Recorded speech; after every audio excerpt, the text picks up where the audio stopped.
Is Siri not responding? Let's figure out why. Start by checking your device's volume settings. Next, ensure that Hey Siri is enabled in settings. Sometimes, the switch might be off. Restart your device. It sounds simple, but it can resolve many glitches. Check if Siri functions in other apps. If not, the issue may be deeper. Make sure the latest software update is installed. Updates can fix bugs.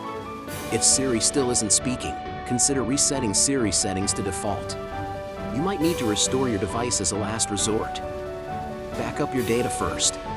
If the issue persists, contacting Apple support is your best option. Regular maintenance can prevent future issues. Keep your software updated. Follow these steps, and you'll have Siri back in action in no time. Thank you for watching. Don't forget to subscribe for more helpful tips. Leave a comment below if you found this video useful.